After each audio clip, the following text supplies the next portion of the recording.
I'm Liz Schrum for the Wisconsin Technology Council, here with WisBusiness.com, the show.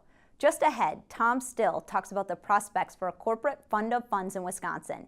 And Evan Wing of River Valley Bank talks about small business growth in Wisconsin. And now, here are this week's tech metrics. These snapshots of key indicators in the Wisconsin economy are developed by the Wisconsin Technology Council for its policy and news reports.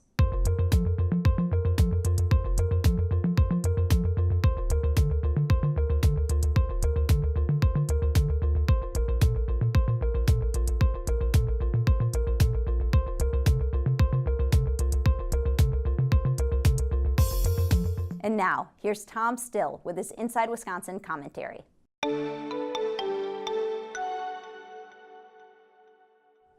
When Chris Rizik talks about Michigan's Renaissance Venture Capital Fund, it's not just a feel-good story about major companies stepping forward in a time of crisis to invest in their home state. It's the tale of a double bottom line: investment in Michigan's startup economy and strong returns for those who took the risk. Rizik, the fund manager for Renaissance, spoke recently at the Wisconsin Tech Summit. His message? Wisconsin is primed for a similar corporate fund of funds. All that's needed is for a relative handful of corporate champions to take a calculated chance. Because it is home to large legacy companies, one of the nation's leading research universities, and an increasingly diverse startup sector, Wisconsin is a natural place for a fund of funds built along the same lines as Renaissance, Rizik told the crowd. What is a fund of funds?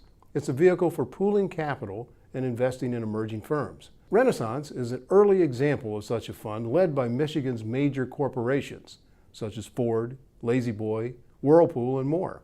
It was created in 2008 when Michigan's unemployment rate had soared into double digits, major companies were cutting employees and internal research, and there was a chronic shortage of risk capital for young companies. The first two Renaissance funds raised nearly $124 million from corporate and institutional investors.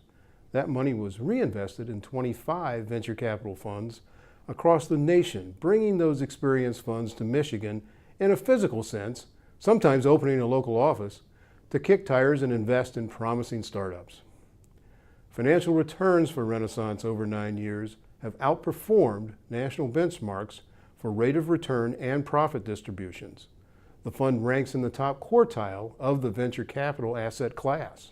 The first Renaissance fund attracted more than $24 into Michigan for every dollar invested. That's reflected in the $868 million invested so far by the 25 participating funds in young Michigan companies. 60% of those funds were first-time investors in Michigan companies. Michigan's status as a venture capital hub went from middle of the 50-state pack to among the U.S. leaders. Total capital under management in Michigan stood at $1.4 billion in 2015, good for 12th among the states. Wisconsin ranked 27th in the same year. Michigan reported $281 million in venture capital commitments in 2015, 9th among the 50 states. Wisconsin stood 21st on the list. The Renaissance Fund was born in a time of deep crisis for Michigan, but Rizik believes a fire drill is not necessary for a similar fund to emerge in Wisconsin. There was no crisis in Cincinnati, for example, a few years ago when a group of corporations led by Procter & Gamble created Centrifuge, a similar corporate fund. Wisconsin has a cadre of major companies. It has experienced investors in the angel and small fund end of the spectrum. Increasingly, it has the right talent and ideas.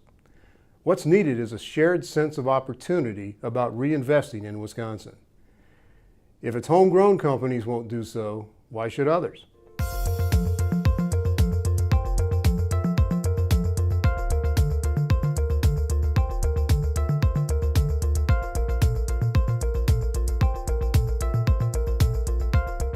We're back with Evan Wing, Market Manager for River Valley Bank. Welcome, Evan. Hi, thanks very much for having me. River Valley Bank is among a number of strong community banks in Wisconsin. Tell us a bit about its origins. Yeah, so River Valley State Bank started in 1967 near Rothschild, Wisconsin. And then the current ownership started actually in 1983. And so we still have, right now we're in the second generation of family-owned bank. And yeah, the majority of it in that River Valley area. It's been in central Wisconsin, up in the Northwoods, and all the way up into the UP as well. And obviously now in Middleton. You've recently opened a branch in the Madison area. Why is that? Yeah, Madison market is the growth area for the bank. So when you look around, the other markets, Wausau, there's not as many sky cranes as there are in the capital or surrounding communities. So we look at Dane County as a great place to grow. A lot of that Midwestern kind of value identifies much with up north, and it's nice to kind of have a mixture between Wausau and Madison, two slightly different paces of life, but we do a very nice job of complementing each other. Like most community banks, you keep an eye on local economic growth. What are you seeing in Wisconsin, especially in the tech sectors? Yeah, it's definitely a good time to be in business. Specifically in the tech sector, we see quite a bit of opportunity. It's really been fun to be a part of the Tech Council as well, to be a part of some of the startup companies, some of these people that have amazing ideas. And it's been neat to look in, share a little bit of what we know about conventional lending as well as government guaranteed lending, and see how it might be a bit of a fit, and we might be able to help some of these companies go from early to emerging and then eventually obviously to revenue. Thanks, Evan, and thank you for watching this edition of WisBusiness.com, the show. The show is produced by the Wisconsin Technology Council and WisBusiness.com and sponsored by UW-Milwaukee and Exact Sciences. Visit our websites to read and learn more. I'm Liz Schrum of Talent Put Executive Search. See you next time.